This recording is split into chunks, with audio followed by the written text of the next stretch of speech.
En el nombre del Padre, del Hijo y del Espíritu Santo. Señor, con mucha humildad en tus manos nos colocamos delante de ti para pedirte que escuches nuestra plegaria, para suplicarte que nos concedas aquello que más necesitamos para nuestro bien. Tú que te has querido mostrar como nuestro Padre, acógenos en tus brazos y ayúdanos a vivir siempre en esa confianza, en la confianza de tu providencia, que siempre concederá para nosotros aquello que es para nuestro bien. Señor Jesucristo, también que has querido hacerte compañero de nosotros en la vida de cada día. Ayúdanos también a valorar nuestra propia humanidad, esa misma humanidad que tú mismo quisiste asumir para redimirnos, para salvarnos, y que por esa humanidad también valoremos a quienes están en nuestro entorno. Y a ti, Señor Espíritu Santo, te pedimos también nos fortalezcas con tu presencia, para que nos vayas llenando de esa fortaleza que proviene de ti y con esa fortaleza espiritual podamos, caminando con Jesús, encaminarnos siempre a la casa del Padre Dios. Te lo pedimos a ti, Santa Trinidad, que vives y reinas por los siglos de los siglos. Amén. En el nombre del Padre, del Hijo y del Espíritu Santo. Bueno, pues vamos a checar si hay alguna pregunta, si hay alguna duda de lo que platicamos la clase anterior, para que si lo hubiera, pues la podemos resolver en este momento, y si no, para proceder en lo que nos habíamos quedado. Entonces, si alguien tiene alguna pregunta para que la podamos externar, estamos creo que todos en orden, ¿verdad? Muy bien, entonces vámonos a ir con lo que tenemos para nuestra clase de hoy, que es precisamente continuación de lo que la semana pasada ya nosotros habíamos precisamente iniciado, y que tiene que ver con todo esto de cómo nos vamos a ir aproximando al estudio de la Santísima Trinidad, y en esa aproximación, en ese estudio de la Santa Trinidad, pues también nos vamos a ir conociendo en el día a día, al final y al cabo, a cada uno de nosotros. Esta realidad tiene que permitirnos también ir encontrando, pues, respuestas que estamos luego ahí buscando, para que tengamos también una mayor plenitud, podamos decirlo así también, humanamente hablando, porque al final, al ser también creados a imagen y semejanza de Dios, pues eso es lo que nos corresponde, ¿no? Entonces estábamos viendo en esta sesión lo que son esos principios metodológicos, ¿sí? Entonces, ¿cómo le vamos a hacer para hacer la reflexión de la Santa Trinidad? Lo primero que veíamos, qué tipo de conocimiento es el que realiza la teología, y estamos hablando, pues, de que estamos conociendo a Dios, y las formas de conocer a Dios, pues, van a también a variar, pues porque podemos hacer un conocimiento natural con nuestras fuerzas, pero no podemos dejar de lado la realidad sobrenatural que implica ese mismo conocimiento. Y también la forma de proceder en ese conocimiento, pues también va a partir en primer lugar, pues de la misma Sagrada Escritura. Y veíamos ahí junto con esto cómo los santos padres, en este caso vimos a San Hilario de Poitiers, a San Agustín y a San Basilio, van a ayudarnos para contemplar cómo Dios es el Dios que nos ha revelado Jesucristo. Porque en tantas ocasiones nosotros hacemos unas imágenes de Dios que, bueno, ni al caso, ¿no? Nada que ver, como diríamos, y que sin embargo nos estamos creyéndolo como si fuera toda una verdad. Bueno, vamos a pasar ahora a analizar precisamente lo que se llama la jerarquía de valores. Cuando de verdades, perdón. Cuando nosotros hablamos de Dios, tenemos que saber establecer también este segundo principio, una jerarquía de verdades. ¿Qué verdad es precisamente mayor a la otra? Y en esas verdades es donde nosotros vamos a tener que ubicarnos respecto a lo que estamos viendo de Dios. Entonces, primero tenemos esta situación. El Señor se revela, el Señor sale de sí mismo, se muestra, viene a estar acá con nosotros. Y al revelarse, esta revelación que Él nos hace favor de conceder, pues entonces va a tomar lo mejor que tiene de sí. Y esto es lo que nos comunica, perdón. es lo que nos da, es lo que nos concede. Y así, desde esa realidad, nosotros precisamente con la fe vamos a asumir esto que se nos está dando. Yo tengo que acoger, tengo que recibir lo que Dios me da. Por eso podemos decir esto, ¿eh? Si no hay fe, no hacemos teología. Y obviamente, si no hay fe, pues no vamos a estudiar la Santa Trinidad. ¿Por qué? Pues porque no creo. ¿Cómo voy a estudiar algo que no creo? Y una vez que ya tengo este dato, pues tiene que involucrarse en el otro sentido también esta partecita de nuestra propia reflexión. A Dios también hay que pensarlo en ese sentido. Dios también nosotros tenemos que ir conociéndolo, pero también no con ese conocimiento como luego dice alguna gente. Es que yo soy católico, ¿por qué? Porque así nací y así me voy a morir. No, esa no es razón. Tengo que dar razón de lo que creo. Y esta partecita es importante que no la dejemos de lado. Esta realidad es fundamental. Fíjense, aquí nos lo recuerda nuestro texto. Si nosotros queremos en una de esas ponernos a estudiar cualquier cosa que tengamos a la mano, que nos vamos a poner a estudiar, mi razonamiento, el concepto que yo puedo elaborar, tiene que adecuarse a ese objeto. Yo no puedo acá en ese sentido, como que salirme de esto y cambiar el objeto. Si yo voy a estudiar algo, tengo que respetarlo, tengo que darle su sitio, tengo que darle su lugar. Y esto mismo va a hacer con Dios. Si nosotros vamos a estudiar a Dios, yo no lo puedo cambiar. No debo cambiarlo, al contrario, debo respetarlo. Es que no me gusta esto de Dios. Ah, bueno, y es otro cantar. Pero al final, aquí lo que cuenta es que yo respete lo que me has dado. Fíjense cuántas ocasiones esto se nos olvida, por ejemplo, en las celebraciones de la liturgia. Se me olvida que la celebración litúrgica de cualquier sacramento no es mía. Y entonces yo le quiero poner harta cremita a mis tacos ahí para que se vea re bonita, para que y sea más atractiva y que entonces, y no me doy cuenta que ahí estoy queriendo alterar lo que Dios me da. Dios me ha dado esto y a mí me toca recibirlo y en esa recepción no puedo cambiarlo. Yo tengo que darle su lugar al Señor en lo que Él mismo me está concediendo, lo que Él mismo me va precisamente como compartiendo. Y acá debo ir estableciendo por eso una jerarquía, porque unas verdades de las que vamos conociendo, pues por supuesto van a ser más importantes que otras. Hay conceptos que son más fundamentales que otros y me toca determinarlos, me toca conocerlos. Si yo no los conociera, entonces estoy perdido. Pero también si los conozco, yo tengo que saber que unas cosas son más importantes que las otras. Por eso, a la hora de hablar de lo que se nos dice, de que se nos revela, tenemos que establecer una jerarquía. Si no hubiera esa jerarquía, pues entonces vamos a hacer lo que queramos, ¿no? Vamos a hacer lo que se nos ocurre. Fíjate, aquí nadie manda. No, no. Claro que sí.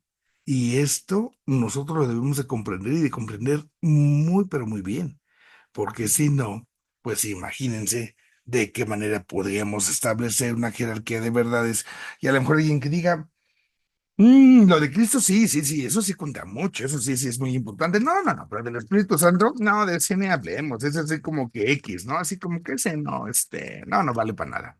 Claro que no. Cada una, cada una de las verdades de la fe van a tener un orden, van a tener una jerarquía. Y aquí esto nos tiene que ayudar a comprender que las verdades que recibimos en la fe, esas verdades, eso que Dios nos dice de Él, no son cosas temporales, es decir, no van a cambiar, ni son cosas de operaciones. Es que porque pasa esto, sucede lo otro, causa efecto. No, no, no. Imagínense ustedes que dijéramos, ah, bueno, es que ahorita Dios es Padre, pero a lo mejor ya mañana va a cambiar y en lugar de que sea Dios Padre, ya va a aparecer Dios no sé qué. No, hay un orden y ese orden va en torno a lo que son y no a lo que hacen, que esa parte del hacer a veces cuesta, pero podemos ciertamente ubicarlas dentro, podemos así decirlo, de esa jerarquía. Oye, es que esto es más complicado, sí, pero también hay realidades que si bien a lo mejor no voy a entender al 100, sí es cierto que yo las puedo ir comprendiendo poco a poco. En esta parte, nuestra mente, pues va a hacer el esfuerzo de agarrar algo, de agarrar un poco de lo que tiene quizás. Y a lo mejor dirá alguien, es que no entiendo esto, es que no lo comprendo. Es cierto, es verdad. No vamos a acabar de comprender todas las cosas de Dios. Digo, imagínense, a veces ni siquiera a nosotros mismos nos acabamos de entender. ¿Cuánto y más vamos a acabar de entender a Dios? Por eso Dios es un misterio. Es en el orden superior una realidad inabarcable. Y al ser inabarcable, pues vamos a quedarnos con tantas cosas que seguramente de Dios nosotros no vamos a tener acá. Esta verdad, entonces, que nos llega de Dios en Cristo, es la que nosotros llamamos revelación. Y es algo que no va a cambiar. Lo que Dios dice no es que hoy es así. Ahí es que mañana ya es así. Cuando Dios se muestra, el Dios que se muestra es el mismo. Y el sí de Dios no cambia, no cambia. Es algo inmutable, es algo que no cambia. Y aquí nos entramos ya en ciertas dificultades, porque hay quienes no les gusta algo de Cristo y lo quieren cambiar. Sí, sí, de Cristo mejor vamos a hacer que le hagas y que le hagas a, ¿para qué? Ah, pues para que no estemos sufriendo, porque esta parte de Cristo como que no me gusta, como que esta parte de Cristo como que no me agrada, como que, no, no, tengo yo que respetar lo que me es dado.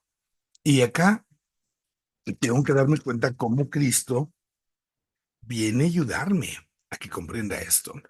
Voy a cambiar pantalla para hacer aquí una nota precisamente de esta situación que estamos acá platicando y que nos ayude entonces a nosotros a comprender esta verdad de lo que nosotros pues tenemos que saber cuidar, porque de no hacerlo, pues entonces, híjola, si vamos a hacer una especie de recuento de cómo nosotros nos vamos encontrando con Dios, pues tenemos que partir de algo que es básico y que es elemental, y es lo que nosotros vamos a llamar, pues, la revelación. Y esta revelación de Dios va a salir a nuestro encuentro gracias a que nosotros estamos en esa posibilidad. Fijémonos entonces en esta situación. Ujú. Dios sale a nuestro encuentro. Ese salir de Dios a nuestro encuentro es lo que nosotros llamamos revelación. Dios se revela. Dios está allá en la eternidad. Y entonces dice San Juan que Dios es amor. Y dado que Dios es amor, entonces sabemos que el amor no se puede contener. El amor si se queda como atrapado, el amor si se queda como contenido, eso se hace egoísmo. El amor, para que sea amor, forzosamente tiene que salir. No se puede quedar ahí adentro. No se puede. Tiene que salir. Eso es forzosísimo. Al salir ese amor, entonces va a empezar a hacer la creación. Toda la creación ya es una expresión de amor. Y ahí vale la pena que nosotros nos demos cuenta, ya desde que todo lo que existe, ya es algo que me habla de cómo Dios me ama. Pero, ¿cómo podemos pensar que Dios nos habla? Pues Dios, pues, voy a poner esta comparación así, tiene un lenguaje propio. Y este lenguaje divino, esta gramática de Dios, ¿no?, tiene que encontrar, tiene que encontrar formas humanas, tiene que encontrar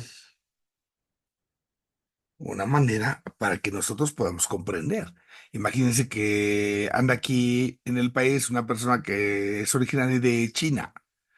Entonces, si yo no sé chino, pues, qué bonito que ahí está la chinita y ya, pero no va a haber una realmente comunicación.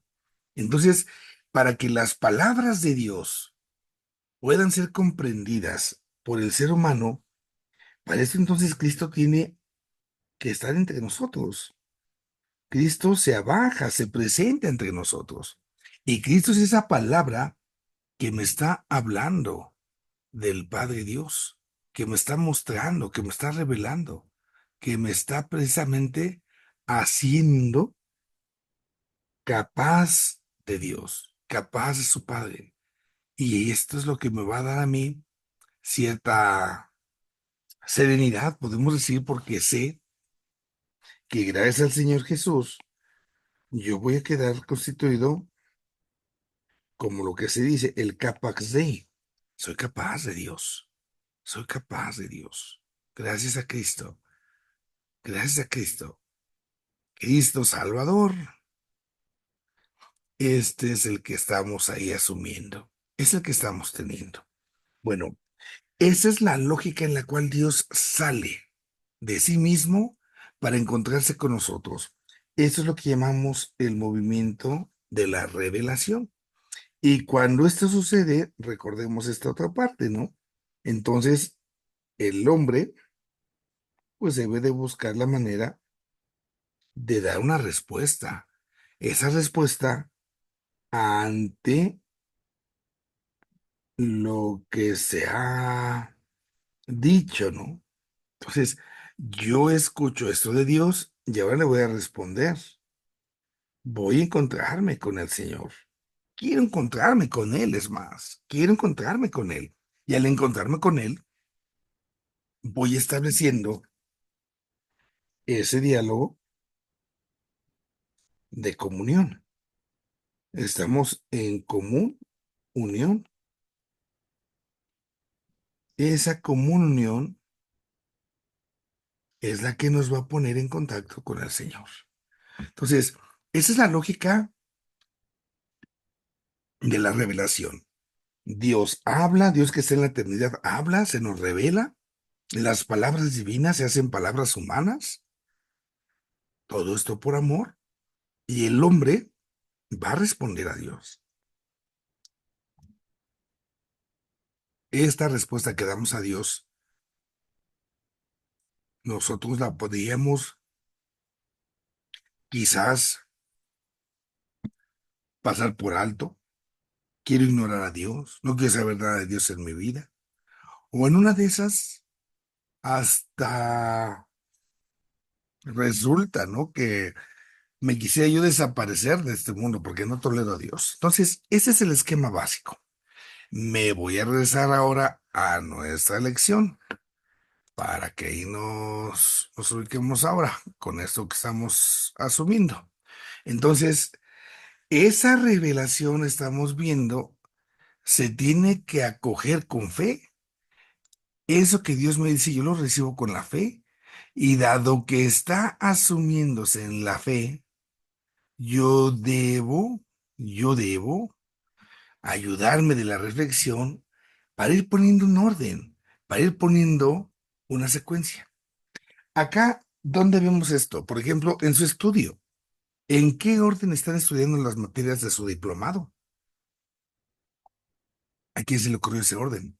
¿Por qué empezamos con esto? ¿Y por qué después el otro? ¿Y por qué después lo otro? Ese orden de las cosas de Dios van precisamente vinculándose por esas realidades. El hombre acepta lo que es dado, ahí está, sin revelar, digamos así, ninguna cosa como cambiarla, ¿no?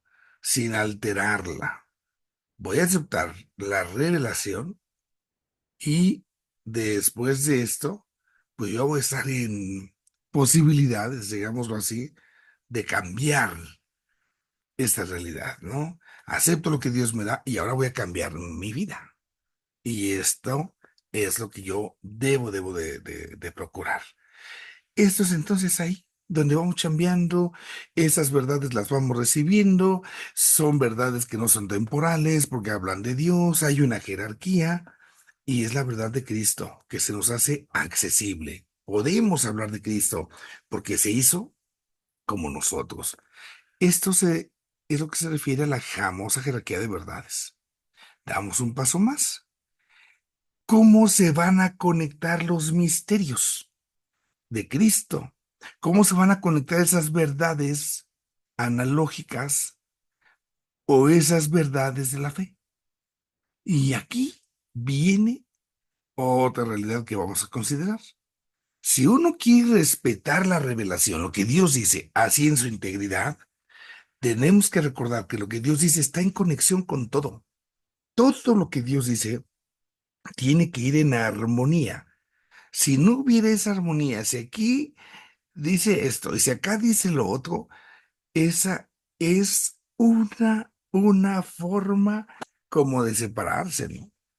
Yo debo de considerar todo. Por ejemplo, el misterio de la encarnación. Cristo viene a estar entre nosotros. ¿Por qué? ¿Para qué? Ah, para morir en cruz. Ya voy conectando con el misterio de la pasión del Señor. Esto me da pauta a decir que sí es la misma muestra, que sí es la misma, digamos así, forma de acercarnos a esta revelación. Y esto nos va a ir permitiendo, pues, crecer.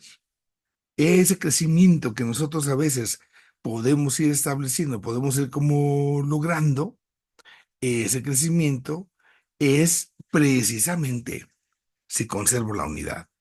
Cuando veo las cosas de Dios pero separadas, sin conexión, no. Y así miren, la revelación que Dios hace a nosotros la tenemos que respetar. No puedo yo, es que esto no me gusta, es que esto lo voy a cambiar. Luego, fíjense en sus vidas, ¿no? Realmente lo que se ha dicho corresponde a la realidad que estamos así como viviendo, o a lo mejor son inventos. No, no, no, sí son cosas ciertas. Ah, bueno, entonces vamos a mostrar su lógica. ¿Por qué dices esto de Dios? Porque no, así no se puede. Ah, mira, es que es por esto, por eso. Voy a dar razón de mi fe.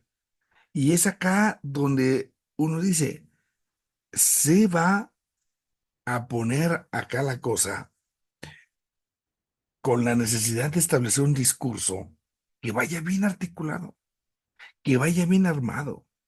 Si no se da esto, esta partecita nos va a ir como perdiendo.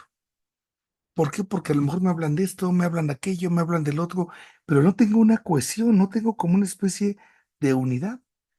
Y aquí es donde uno puede intervenir precisamente con una especie de ayuda, vamos a ponerlo así por lo pronto, donde uno mire, no, es que esto ya se me está perdiendo de acá, como que esto no tiene nada que ver con esto. Y ya entonces voy a ir a buscar, voy a ir a establecer, bueno, cuál es la situación que estamos ahí viviendo, ¿no? Esta parte la tengo que buscar, tiene que haber una conexión. Eso está ahí. Eso es lo que se llama la analogía de la fe. Vamos a ir haciendo esas comparaciones. Y esto de la analogía de la fe es el modo entonces como los distintos misterios se van a iluminar. Este misterio de la encarnación ilumina la pasión del Señor y desde la pasión del Señor yo puedo iluminar el sentido de la encarnación. Entonces, ese misterio de Cristo está ahí. El nexo es ujú, el mismo modo del que veíamos ahorita en la analogía. Voy a hacerlo por proporción. Eso es lo de Dios, eso es lo del hombre. Entonces, así hago yo una especie de comparación. Hay coherencia entre el Antiguo y el Nuevo Testamento. No puede ser incoherente. Esta parte también, nunca, nunca, nunca podemos caer. No se vale que caigamos en el error de pensar que el Antiguo es una cosa y que el Nuevo es otra, ¿eh? No, no. Es que, padre, en el Antiguo sale que Dios regaña. Sí, que Dios castiga. Ajá. Pero no te olvides, por favor, que el Antiguo Testamento va siendo un proceso donde van profundizando y profundizando en las cosas de Dios. Y acá, al ir profundizando y profundizando en esas cosas de Dios, yo debo de pensar que hay una coherencia, porque luego se piensa como que no hay coherencia entre lo que dice uno y dice otro, y esta parte, pues sí, a lo mejor no estaba pues como que bien entendida, y por eso alguna gente luego dice, ay, no, es que a mí me da mucho miedo el Dios del Antiguo Testamento y el Dios del Nuevo ya no, es el mismo. ¿Cuál es el problema? Que nosotros no alcanzábamos a comprenderlo. San Anselmo y otros autores de su época van a tratar de hacer una especie, digamos así, de compartir entre el conocimiento de Dios y el conocimiento del ser humano. ¿Cómo se conoce aquí? ¿Cómo se conoce allá? Y esta es toda una exigencia, ¿eh? ¿Cómo voy a entender esta parte de cómo vamos a contar lo que creemos, con lo que entendemos? Vean a esta parte. A veces voy a encontrar explicaciones que me ayuden a mostrar lo que creo. Y esas explicaciones pues van a ser sencillas, porque voy a tener cosas en mi entorno, la naturaleza, en la ciudad. Fíjense qué cosas podrían tener ahí en ese horno para poder hablar, no sé, de esta verdad.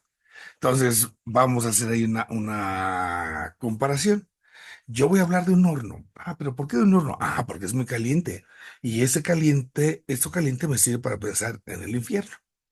Los que hicieron la escatología, acuérdense que nosotros hablábamos del basurero, donde estaba en Jerusalén, quemándose la basura constantemente, y eso es lo que da pauta precisamente a pensar que esto estaba como desconectado, pero no, es una comparación.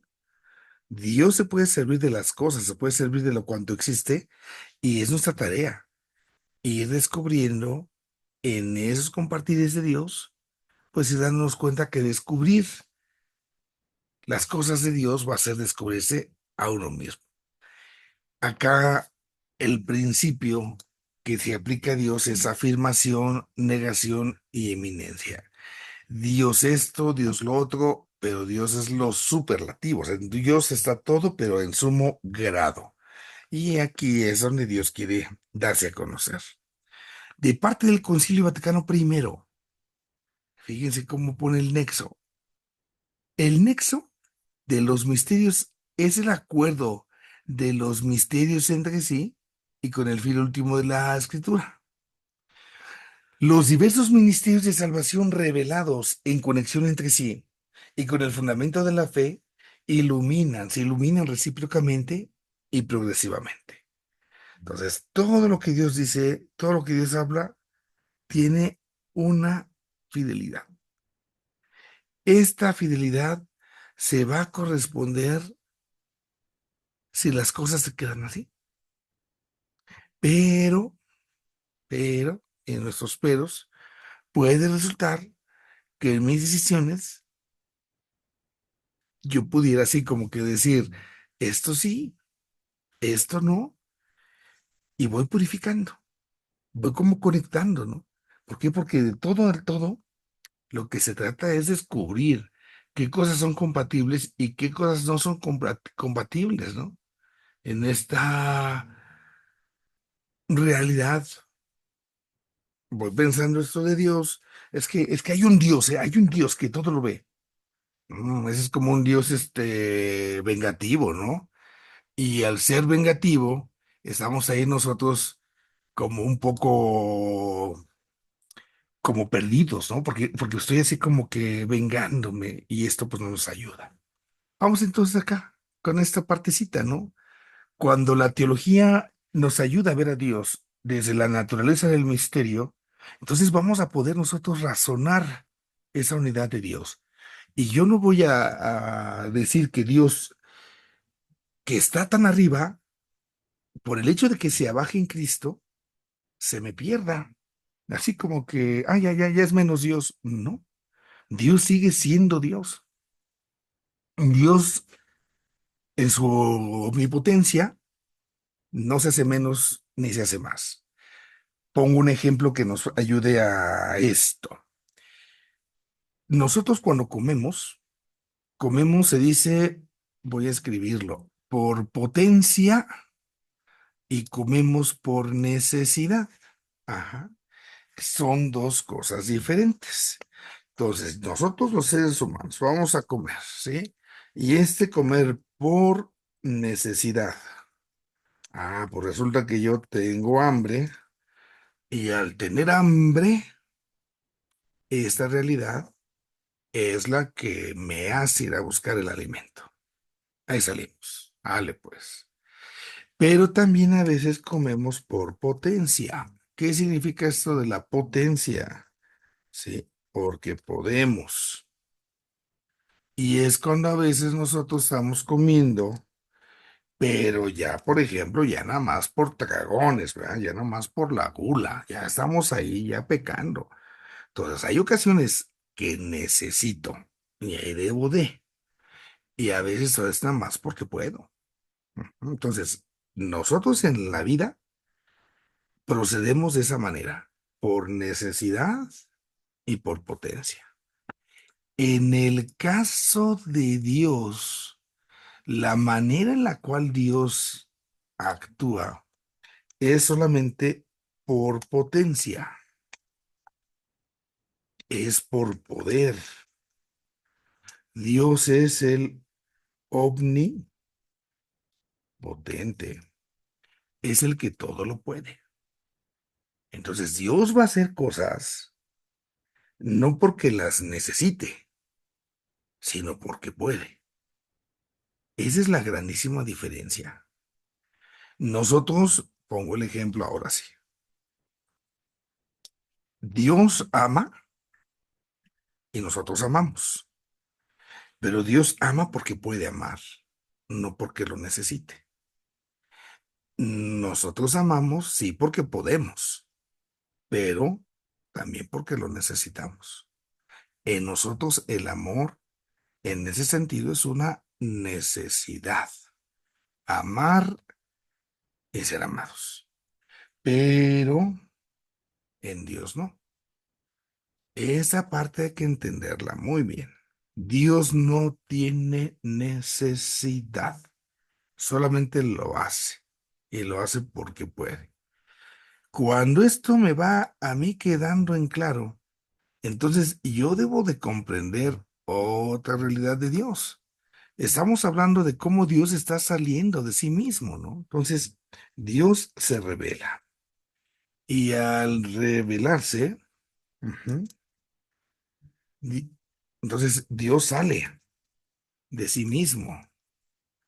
Ese salir de sí mismo es por amor, pero también es por potencia, no por necesidad. Toda la revelación es porque Dios quiere, simple y sencillamente. Dios lo quiere y ya, no más. Si esta parte nosotros siempre la vamos a resguardar, entonces vamos a cuidar mucho la divinidad. Porque cuando alguien dijera es que Dios tiene necesidades, Dios entonces ya no sería perfecto, ya no sería Dios, ya no sería el todopoderoso, ya no sería el omnipotente, ya tiene necesidades.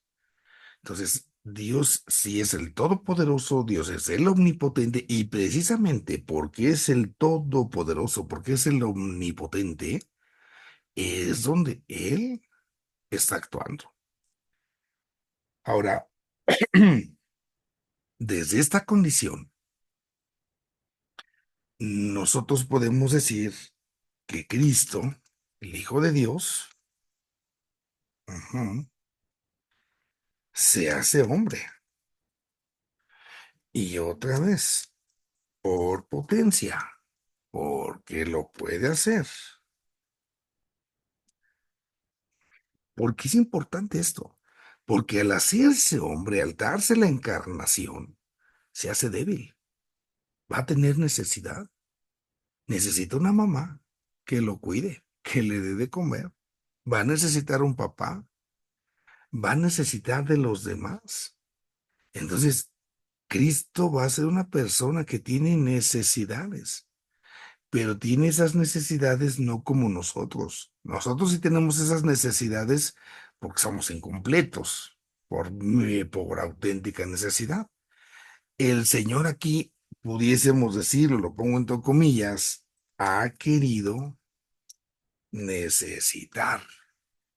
¿Por qué? Pues porque puede, lo puede hacer. ¿Por qué ha querido necesitar? ¿Por qué Cristo se hace hombre? ¿Por qué Dios en Cristo nos habla? Simple y sencillamente no puede haber otra respuesta más que esta.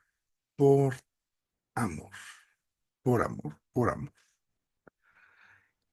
Y entonces, aunque el Hijo de Dios se nos exprese de esa forma, se nos manifieste de esa manera, aunque suceda esto, ojo, esa trascendencia, lo que veíamos acá abajo, no es negada ni es disminuida.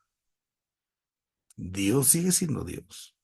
No porque Cristo se bajó, va a significar, va a significar que ya se hizo menos, ¿no? Él sigue siendo Dios, sigue siendo verdadero Dios, aunque al mismo tiempo se hace verdadero hombre.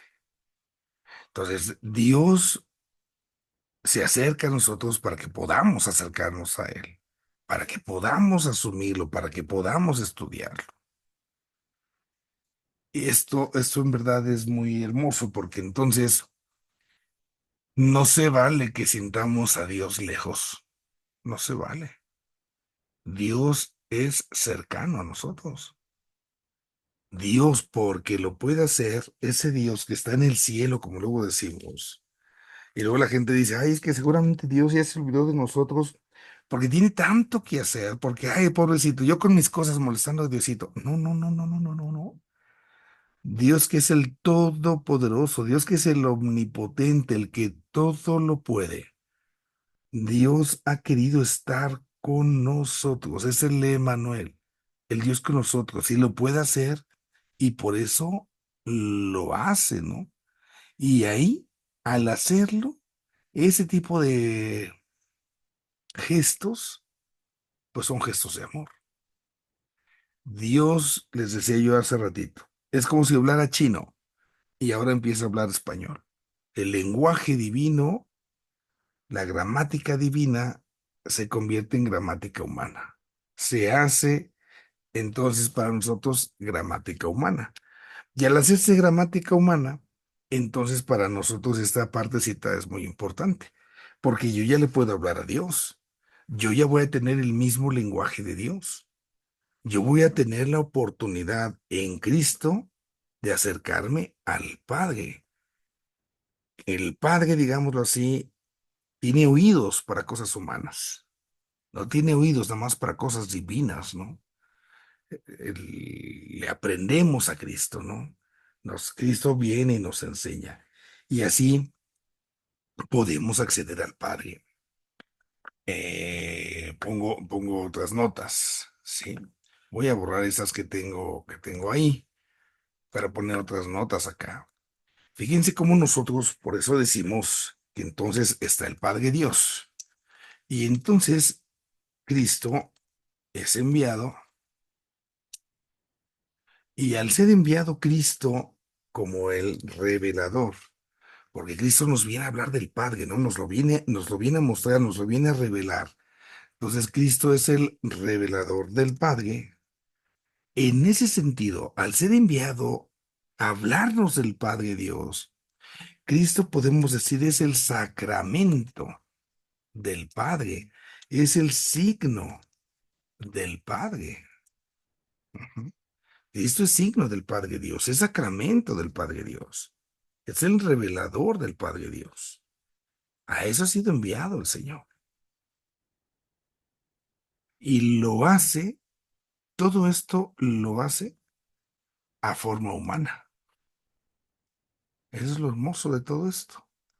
Cristo, si nos habla del Padre, lo hace a forma humana, con lenguaje humano, con palabras humanas, para que nosotros podamos conocer entonces a ese Dios como que es Padre. Podemos decir, por eso se muestra, podemos decir, sí, como hombre, pero al mismo tiempo que es hombre, se muestra como hijo. Y al hacerse el hijo, también él nos enseña que somos hijos. Y si nosotros aprendemos que somos hijos, tenemos que aprender también que somos hermanos. Esa es la enseñanza que nos va dando el Señor Jesús en forma humana. Ahora, desde acá, el Señor Jesús también ahora, él decimos es el Emanuel, ¿no? Vamos a ponerle esa parte por acá también, que es algo importante a recordar. El Señor es el Emanuel, el Dios con nosotros. Ujú. Y cuando Cristo, entonces,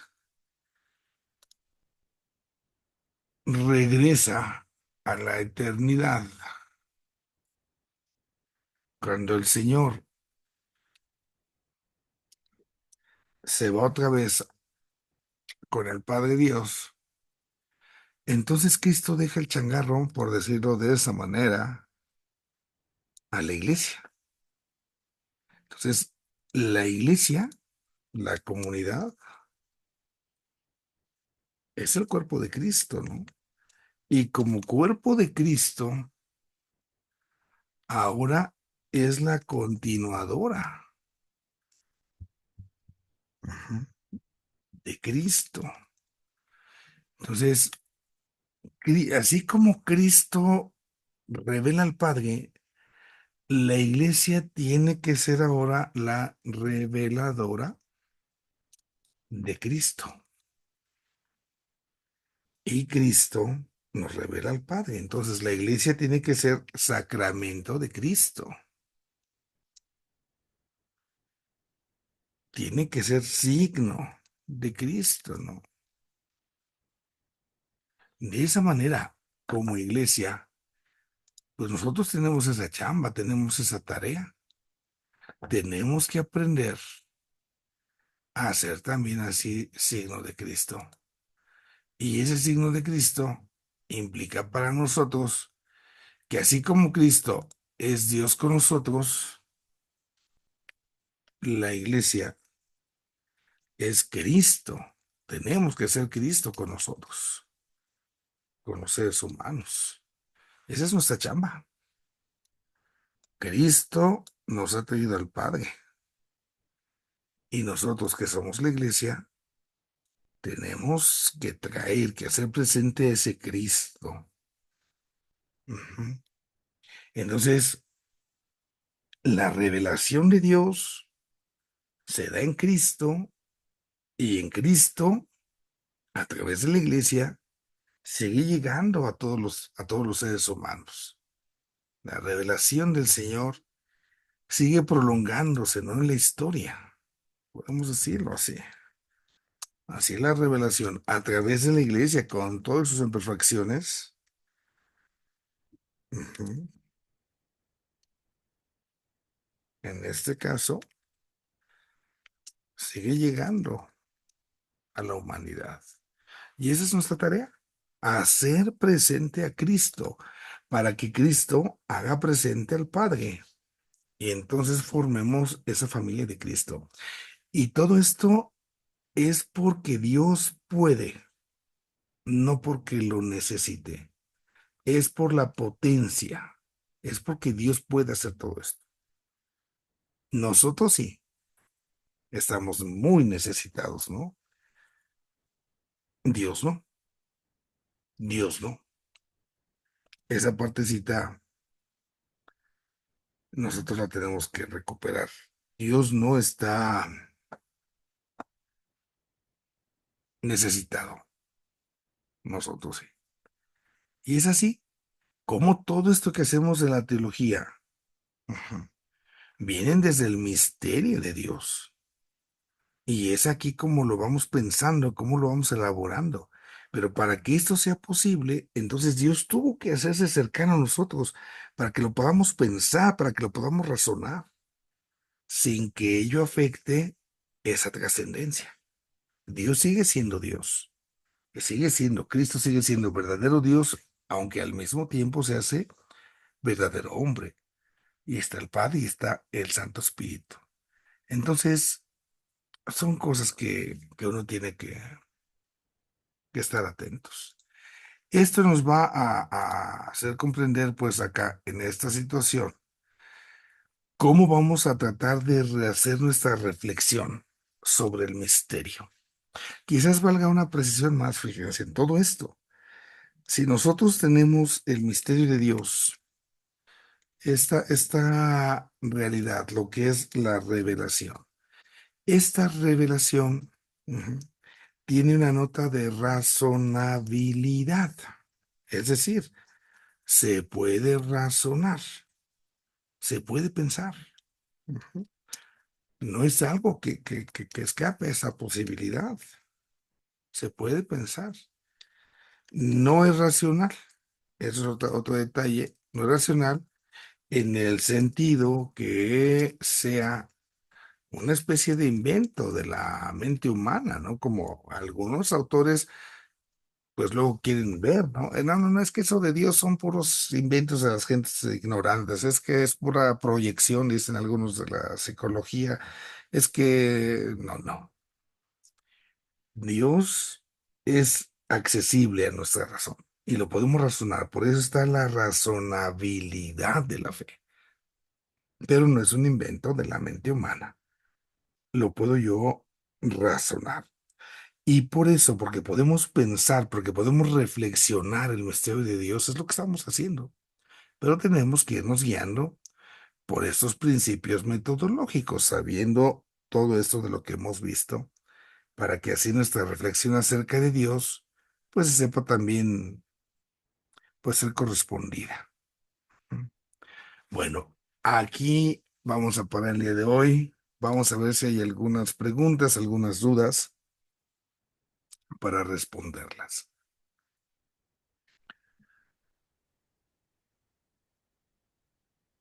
María Flor, dígame, usted tenía su micrófono ya prendido y después vamos con Claudia. Buenas tardes, Mario. Hola. Al principio hablaba sobre cómo contemplar al Padre, a veces como un Dios, este, ah, vengador, por así decirlo. Ujú, De alguna manera, pareciera que fuera así. Ejemplo, cuando no quisieron salir, no dejó el faraón salir a los israelitas, mandó las plagas y por último mató a los primogénitos. Después, en ese lapso hubo muchas cosas más, pero lo más que me llama la atención es cuando Moisés está lejos y está recibiendo los mandamientos, y este pueblo hace el becerro de oro, llega Moisés y cómo estas personas las que participaron, pues mueren.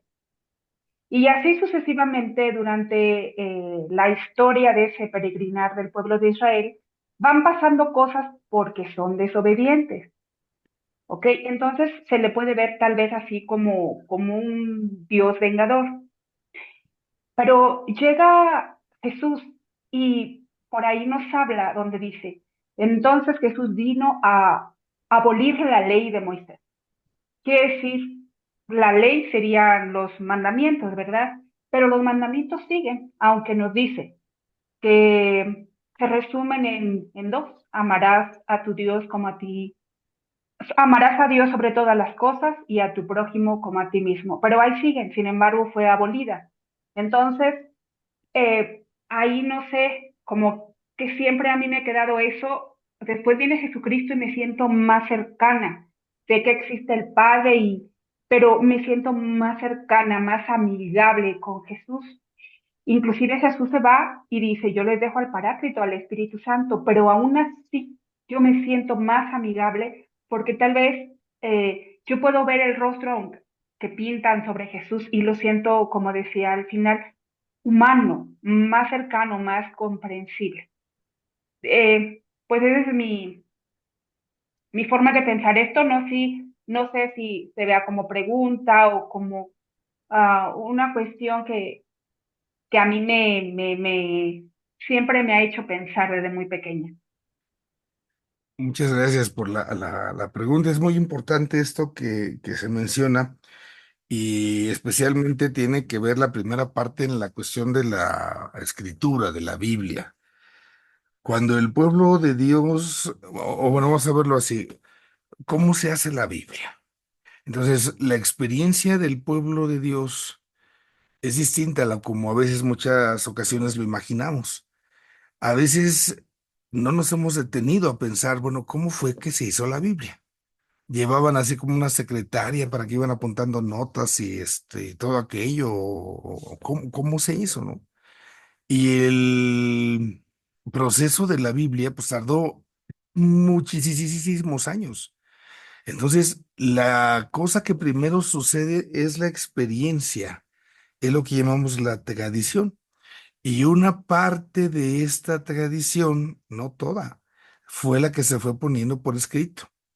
Se dice, por ejemplo, en los primeros libros de la escritura, la primera experiencia que va a tener el pueblo de Dios va a ser cuando Dios los saca de Egipto. Ellos van a experimentar un Dios salvador, un Dios que está a nuestro lado, un Dios que nos libera.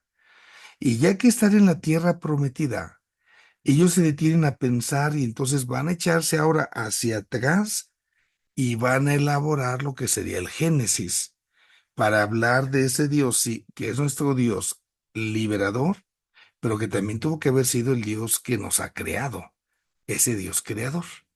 Y en ese Dios creador, ya entonces cronológicamente se pone primero el libro del Génesis y después se pone el libro del Éxodo, aunque en la experiencia suya, primero hayan vivido el Éxodo y después se detienen a pensar en lo que fue el momento de la creación. Esto nos habla de cómo el componer la Biblia, los autores de la escritura, se llaman agiógrafos, tienen un proceso que ir asimilando, pero que no puede estar lejos de la experiencia que van viviendo humanamente. No es que Dios, cuando decimos es que Dios les reveló, no significa que Dios estuviera ahí como soplándoles, ay, escribe esto no lo escribas, esto ponlo. No, no. Es en los acontecimientos donde estos personajes van viviendo, van interpretando con el discernimiento que se les concede por el Espíritu Santo. Y hay toda una serie de criterios que permiten establecer cuáles son estos libros que se llaman libros canónicos, tanto en el Antiguo como en el Nuevo Testamento. ¿Cuáles son los libros que son, digamos, oficiales? Y hay muchos textos que no fueron aceptados. Son los famosos libros apócrifos. Los apócrifos no son textos así como que con cosas malas o con cosas de pecado, no. Son simplemente cosas que en su totalidad no cuadran con lo que de Dios se va mostrando, ¿no? Hay realidades, hay un evangelio apócrifo, por ejemplo, donde Jesús mata a un compañerito, a un amiguito. Y el que el niño Dios mate a alguien, pues no es para nada compatible con el amor que es Dios. Entonces, por eso ese evangelio no se incluye con los evangelios canónicos. En este camino, en el Antiguo Testamento, los autores van a usar un lenguaje que se llama antropomórfico. Antropos de hombre y mórfico es lo que hablamos de formas. Entonces le van a dar a Dios muchísimas formas humanas. hablan ellos de Dios como si Dios fuera un ser humano grandote, vamos a decirlo así, ¿no? Y es por eso que a veces Dios aparece enojón, parece vengativo, es un Dios malo. Y esto ha dado pie a lo largo de la historia a pensamientos incluso que han llegado hasta herejías, porque se habla de un Dios malo en el Antiguo Testamento y un Dios bueno en el Nuevo Testamento, como si hubiera dos dioses, uno bueno y uno malo. ¿Han visto ese signo del yin-yang que usan luego en los despachos contables, los contadores, donde se habla de un equilibrio y llama mucho la atención? ¡Ay, qué bonito! ¿No? Un equilibrio entre lo bueno y lo malo. Es el circulito y está la parte blanca de un lado y la parte negra del otro. Pues eso es totalmente incompatible con nuestra fe, porque estaríamos hablando de una especie de doble Dios, uno bueno y uno malo, como que siempre están en pleito, pero que tienen así como que están en equilibrio para que nos vaya bien. Y no, nosotros solamente creemos en un solo Dios, que es bueno, y todo lo demás no es Dios, son criaturas de Dios. Entonces, el mal, el demonio existe, sí, sí existe el mal, existe el demonio, también existe, pero nosotros prevalece para nosotros la bondad de Dios. Es ahí cuando entonces se tendrá que ir madurando. A Dios le dan esas características humanas, le dan esas, sí, cualidades, ¿no? Como si fuera un ser humano que es iracundo a veces, que se acerca, que se abaja, que se habla mucho de Dios en forma humana. Y esto es lo que tenemos nosotros que aprender a purificar, pero comprendiendo. Es Dios en el Antiguo Testamento porque se va dando el proceso. Cuando llega Jesús en el Nuevo Testamento, ahí la cosa ya cambia, porque ya es Jesús el que viene a ser el revelador pleno. Es por eso que cuesta mucho trabajo para estos, ¿no? Les da mucho trabajo y les causa escándalo a los judíos porque está hablando de Dios de una manera que ellos no les cuadra, ¿no? No, no, ¿cómo dices que Dios esto, que Dios lo otro, que pues no? Y entonces, a raíz de ese tipo de situaciones, ellos van rechazando a Jesús. Pero ya es con Jesús donde llega esa plenitud. Y esta plenitud es la que nosotros debemos también de asumir. Ya Cristo es por eso el revelador de este Dios que es Padre. Entonces es el mismo Dios, solo que se va purificando con el paso del tiempo esta realidad. A lo mejor yo leo este texto ahí en el Antiguo Testamento y la verdad hasta me dio miedo de ver cómo está actuando el Padre Dios, cómo resulta que, pues sí, puede resultar en ese tipo de cosas. Pero yo debo de aprender que Dios el antiguo y el Dios del nuevo es el mismito. Y que sí, parece a lo mejor como que la maduración de la imagen de Dios, pero pues recordemos que es un misterio. Y a Dios no lo vamos a agotar. Es Cristo el que tiene que venir a ayudarnos. Hay también hay dos cosas que vale la pena precisar. Hacía el comentario que Cristo vino a abolir la ley. Eso no es correcto. Cristo, la cita dice, yo no he venido a abolir la ley, he venido a darle plenitud. Entonces, la ley de Moisés no queda abolida con Cristo, al contrario, se plenifica. Y efectivamente, los mandamientos, que son los que están contenidos en la ley, es lo que podemos decir, todos los mandamientos que enseña Moisés se sintetizan en ese mandamiento del amor. Aquí la que enseña Jesús es que la ley, por la ley, mata. A veces nosotros estamos más preocupados en cumplir por cumplir que realmente en hacerlo por un amor. Ese es el problema que Cristo les va a señalar. En la escritura, recordemos que el más grande de todos los profetas es Elías y representando a la ley está el Señor Moisés. Cuando el Señor Jesús se aparece en el monte en la transfiguración, por eso incluso Cristo aparece en medio de ellos, en medio de Elías y de Moisés, el más grande de los profetas, que está significando a los profetas y el más grande de los legisladores, que es Moisés, representa los mandamientos y están en consonancia. No hay nada en contra de. La bronca es que luego nosotros lo complicamos, pero San Agustín dirá, esta partecita es de que nosotros amamos y hacemos lo que queremos. Y ahí es lo que nos enseña San Agustín. Y del mandamiento del amor, se dice muchas veces el doble mandamiento del amor, pero vale la pena también analizar otra perspectiva y pensar en el triple mandamiento del amor. Se trata del amor a Dios, del amor a los demás, pero también ahí se implica el amor a uno mismo. Vas a amar a los demás como a ti mismo.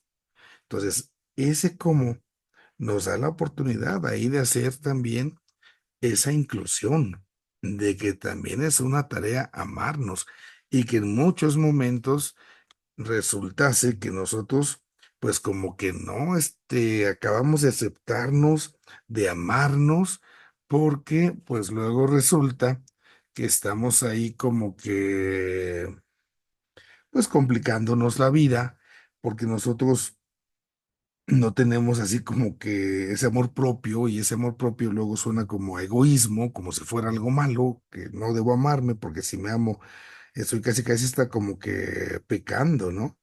Y pues no, no va por ahí. El verdadero amor, el amor de Dios, se va a autentificar en el amor a los demás y en el amor a uno mismo. Al final también participamos de esa parte de la creación del Señor. Aquí también vale la pena el recordar que el amor en Dios no es en escalones. El amor en Dios es en la misma dimensión, en el mismo plano. Si yo lo veo por jerarquía es cuando me dicen, bueno, voy a amar a Dios sobre todas las cosas. Y pues muchas personas dicen, oye, pero es que padre, yo tengo a mis hijos, yo no, es que no puedo. Yo amo mucho, mucho, mucho a mis hijos. Y no se trata de ponernos en conflictos. Es como esos organigramas que son de tipo circular. En el centro está el amor a Dios.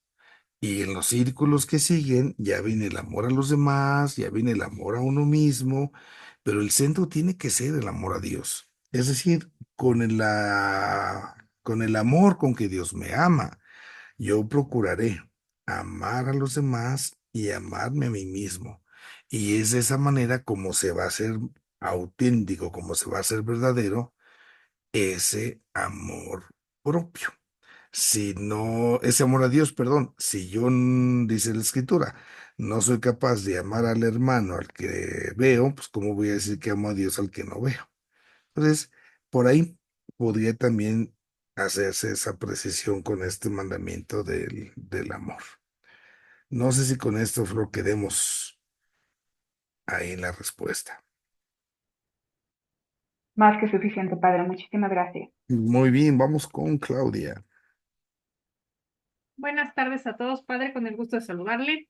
Gracias. Este, Tengo dos dudas. Una, si decimos que Dios hace todo de forma omnipotente por ponencia, porque Él quiere, ¿por qué el sufrimiento de Cristo? O sea, y más martirizado y lastimado por los hombres, o sea, por las mismas criaturas que somos mucho menos que Él, y Él permite o bueno, viene porque quiere a sufrir, o sea, eso a mí me causa mucho conflicto, ¿no?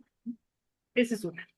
Y la otra es también qué difícil es como cuerpo de la iglesia, los que somos parte de algún ministerio, que la gente nada más está viendo a ver a qué horas te equivocas, ¿no? Y te dicen, ay, tú que estás tan cerca de Dios, ¿cómo puede ser que hagas esto así? ¿O cómo puede ser que no perdones? ¿O cómo puede ser que no seas un poco, bueno, es que también quieren el Dios a su medida, ¿no? Que no seamos, que no les demos chance de hacer cosas. O sea, pero esa crítica tan directa y que la usen como una navaja, el hecho de que nuestro servicio sea una navaja. Eso también me cuesta mucho trabajo. Muchas gracias. Esta parte del sufrimiento no es algo que Dios quiere en sí mismo. Cuando Dios, cuando Cristo asume la condición humana, lo que Cristo podemos decir está realizando es un acto de amor. El Dios Padre es el que ama, el amante, y Dios Hijo es el amado. Y entonces el amado también trata de complacer a su amante. ¿Qué le gusta? ¿No? Voy a complacerlo. Y entonces el amante tiene necesidad de redimir estos hijos y por amor se apunta, dice, yo lo voy a hacer. ¿Por qué? Porque te quiero complacer a ti. Aunque esto implique incluso en algún momento el sufrimiento. Pero no es que yo elija el sufrimiento nada más porque sí, sí, sí, vamos a sufrir, pues no, sería masoquista, sería falta incluso de amor. Y no, es el amor. Y a veces se dice, ¿no? El dolor y el amor son las dos caras de una misma moneda. Entonces, ¿cuántas ocasiones pues se va pasando o se tiene que pasar por la senda de ese sufrimiento, pero no porque se quiera, no porque la no así como que buscando, se pasa por ahí en razón pues de qué es lo que a veces implica esta condición, solo por eso. Aquí nosotros pues tenemos que aprender a integrar, a asumir cuando el sufrimiento se aparece en nuestra vida, a integrarlo. Hay que ser cuidadosos cuando se pregunta esto, ¿por qué lo permite? La realidad no es que Dios permita como tal el sufrimiento. Dios lo que quiere de nosotros totalmente es el amor. Y para que entonces yo pueda amar, lo que Dios necesita de mí es que yo sea libre. Si yo no soy libre, no puedo amar. Es condición precisamente del amor. Y aquí es donde entonces me da Dios la libertad y yo no puedo usarla bien mi libertad y por eso actúo de esa manera. Si Dios se metiera y entonces quitara mi libertad, pues al rato yo no puedo decir que realmente ame a Dios. ¿Por qué? Pues porque es como si alguien dijera, no, es que yo no quiero amar a Dios, es que yo no me quiero salvar, yo me quiero condenar. ¿Por qué me está a fuerza salvando si no quiero? Entonces, Dios no puede violentar al ser humano. Es por eso que nos da la libertad y al darnos la libertad, nosotros somos los que la empleamos de una manera incorrecta y al hacerlo de esa manera incorrecta, pues es cuando nos metemos en estas situaciones que son de veras, pues muy lamentables, ¿no? Porque pasamos a lastimar a las personas que pues, nos rodean. Vemos las situaciones injustas, vemos tanta maldad en tantas realidades y al final uno sí le reclama a Dios, ¿no? ¿Por qué Dios permite esto? ¿Por qué Dios no quitó esto? ¿Por qué Dios? Pero pues no es que Dios no quiera, no es que Dios nos dijera, asesínense entre ustedes o mátense unos con otros o golpéense o no. Al final no corresponde eso a la voluntad de Dios. Somos nosotros los que nos equivocamos. En la vida de la iglesia, en la vida eclesial, pues también esto va a ser muy, pero muy presente cuando nosotros vamos a encontrarnos esas situaciones donde hay personas que por el hecho de que yo esté en la iglesia, pues van a poner el ojo sobre mí, van a hacer una especie de escrutinio, ¿no? Sobre mi persona. Y esto es bien común en todos lados. Hay algo que yo tengo que saber, lo tengo que aceptar. Esta situación de estar bajo el ojo público de los demás, pues es normal y tengo que asumirlo con todas las de la ley. Y uno puede preguntarse, bueno, pues, ¿qué les importa? O sea, es mi vida. Si yo quiero ir a misa, si yo quiero vivírmela en la iglesia, si yo quiero hacer esto, ¿no? O sea, ¿cuál es el problema, pues? Y entonces valdría la pena a lo mejor considerar en la escritura cuando Cristo es criticado y lo quieren matar. A Cristo en algún momento le dicen, nosotros no te queremos apedrear por las cosas que dices o las cosas que haces en la cuestión de los milagros que hacía. Y le dicen sus enemigos, sino porque te presentas como el Hijo de Dios. Eso es lo que los judíos le están reclamando. Estás queriendo ser Dios, ¿no? Nosotros sabemos que la tentación más grande del ser humano es esa. Queremos ser como dioses. Cuando Adán y Eva están en el jardín, entonces la serpiente les pone esa tentación. Es que Dios sabe que si ustedes comen de esa, serán como dioses. O sea, es el conocimiento del bien y el mal. Al decir que vamos a conocer y el bien y el mal, estamos diciendo que nosotros vamos a decir, esto está bien y eso está mal. Vamos a ser nosotros el punto de referencia. Y es lo que nos gusta hacer. A mí sí me gusta hacer que si yo friego, está bien. Pero si a mí me friegan, no, eso está mal. Entonces, ahí son realidades que ya no nos acomodan del todo, ¿no? Ya no me gustó, ya no me agradó. Ese es el pecado.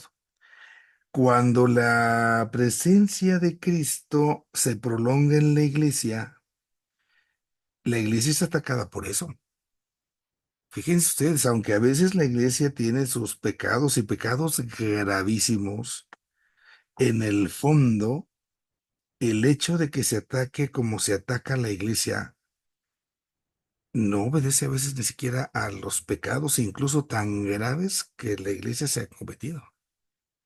El odio que muchas veces se levanta en contra de la iglesia es porque la iglesia es sacramento de Cristo, porque la iglesia es prolongación de Cristo. Y al ser prolongación de Cristo, la iglesia le recuerda al ser humano que el principio del bien y el mal no es Él, que quien dice el bien y el mal es Dios. Esa es la situación por la cual también a Cristo y en Cristo a nosotros, la iglesia, nos quieren apedrear. Y eso yo podría decírselos. En muchas ocasiones la bronca no es por sus acciones, no es por los pecados que tengamos y somos buenos o nos hemos equivocado en tanto y en tanto. Muchas veces ese tipo de condenaciones, de críticas, ese tipo de apedreadas que nos quieren dar, de apedreamientos, es porque también se está haciendo una prolongación de Cristo y por eso se reciben ese tipo de cosas. Y aquí nosotros pues debemos aprender también a padecerlas con Jesús. No pasa nada, o sea, es parte del ser también uno con Cristo, ¿no? No ando buscando sufrimientos gratis ni nada, claro que no, pero tampoco voy a negar que el ir caminando por ser como Cristo implica una cruz. A veces cuando nosotros hablamos de la cruz de la vida, pues muchas veces pensamos que es la cruz porque yo me la busqué. Ay, es que mi mujer es la cruz que yo tengo que soportar, mi marido es la cruz que yo tengo, ¿no? Entonces ya esa es la cruz que me fregué, que Dios me dio. No, esa me la busqué yo. La cruz es cuando yo vivo como Cristo. Y al vivir como Cristo, es ahí sí, donde ya vendrá a veces esa condena, esa crítica, y bueno, pues es lo que ahí en Cristo pues tenemos que saber asumir nosotros. Por ahí un poco la cosa, Claudia. Muchas gracias, Padre. Muy bien, creo que ya estamos a mano entonces. Les agradezco a quienes ya han entregado su tarea, sus oraciones. Vamos a ir checándolas, pero sobre todo vamos a ir usándolas en nuestras clases. Recuerden que no es examen, así como que "Ay, voy a sacar 10, es que está bien esto, es que está bien mal lo otro". No, no se pongan nerviosos, nerviosas. Aquí la idea es que nosotros vayámonos haciendo el hábito de ir hablando tanto con el Padre como con el Hijo, como con el Espíritu Santo. Esa es la intención, que vayamos aprendiendo y que vayamos practicándolo. No es ay, saqué 10, ay, saqué 5, no, no. Es hacernos ese hábito que nos permita tener ese contacto con Dios. Sí les encargo nada más, la vez pasada que les explicaba yo A lo mejor hace falta hacer luego, también enseñar, porque luego no todos sabemos, cuando guardan sus archivos para que los guardan quienes lo hicieron en Word, guardan los archivos. Entonces, ahí a la hora de guardar como que les pide el nombre, algunos le pusieron oración a la Santísima Trinidad o cositas así por el estilo, ahí es donde les pido que pongan su nombre, porque eso me ayuda a mí a ubicar más de inmediato sus archivos. Ujú. Ya ayer por la noche ya contesté a la mayoría que habían enviado, todavía en el día de hoy me estuvieron enviando otros, todavía no los he descargado, pero ahí lo iremos checando. Y también les encargo lo más posible que puedan en el correo. En la cuestión de los mensajes en el WhatsApp, ya por ahí vi, por ahí creo que había uno o dos, pero siempre en el WhatsApp tengo más complicaciones de los mensajes. Entonces, si se puede por correo, pero si no se puede, no pasa nada, ¿no? Y lo vamos corroborando.